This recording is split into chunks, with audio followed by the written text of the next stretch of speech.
Hi, I'm Ted Keffalo and I'm the president of Equator Audio Research. Previous to that, I was one of the founders of Event Electronics, and previous to that, I was one of the original people at Alesis. Back in the day, back in the late 80s, I had a real musical experience with the 813s, the UREI speakers, which was the coaxial design, soffit mounted. It was with the So record. I remember it very clearly. It was at a great studio in Redondo Beach called Total Access. Maybe I shouldn't say that, but that's the studio. It was a great studio. It still is a great studio. And I remember having an emotional response to the song "Don't Give Up," and it just was amazing what I was hearing in that room. It was a beautiful room, beautifully tuned, and the speakers just the sound just filled the room, and the sound was undeniable. Ever since then, I've been wanting to be involved with a coax monitors. Now, back in the Alesis days, we did the ADAT and those type devices, and we brought on Walter Dick to help us with the transducer for the Monitor 1, which was our first near field, direct field monitor at Alesis. Now, Walter was originally did the way back. Was involved with the Altec 604, which was one of the original coax designs, which led to the 813s. And the idea that Walter was going to be working with us at Alesis was pretty excited. I wanted to do a coax monitor back then. Of course, the times were different. People were in their back rooms. It was a direct field world. And of course, after we sold 100,000 ADATs, a handful of us left and started Event Electronics, and Walter came along, and Walter did all of the transducers for Event Electronics. A few years back, we sold Event Electronics to Rode Microphones, and Walter and I sat in a deli right here in the valley, Jerry's Deli, great deli, and we talked about Equator Audio.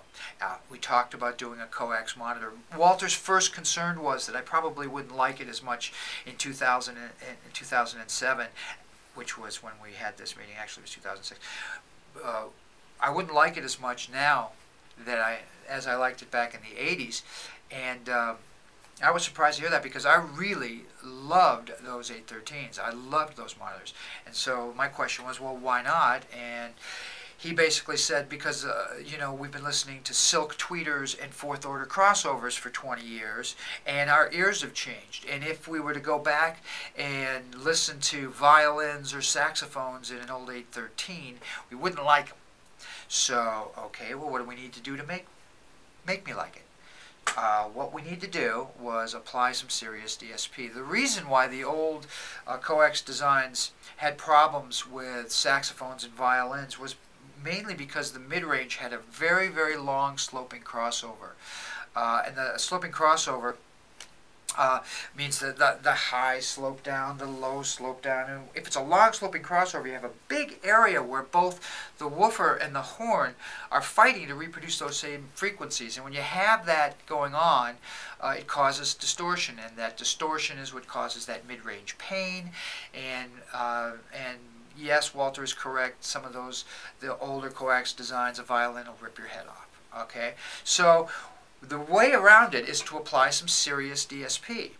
Well, I wanted a coax monitor. I love the phase and the time correction things that go on with a coax monitor. 0-point reference, everything coming from one location on the speaker. That's an important thing. And somehow, over the course of the last 20 years or so, the essence of that has gotten lost. If you think about a great singer, Sarah Vaughan sang, it all came from one spot on her face. She didn't have a throat here and a throat up here, like monitors typically have become. So the idea of a 0-point reference is something I really wanted to embrace. So how do we deal with the crossover? Well, what we do, in order to avoid that large area where the horn and the woofer are trying to fight for control of those frequencies or reproducing those frequencies, what we did is we incorporated a very sophisticated no-slope type crossover, which means we started examining the spots, the frequencies between 900 hertz and 2000 hertz, and instead of having slopes, we have a series of adjustments along those two planes, and we're able to dramatically reduce the areas where both the horn and the woofer are trying to reproduce those frequencies. frequencies, and what we get is something that's very smooth and doesn't rip your head off with a violin, sounds very natural. Since we were doing some serious DSP, there were other things that I wanted to do.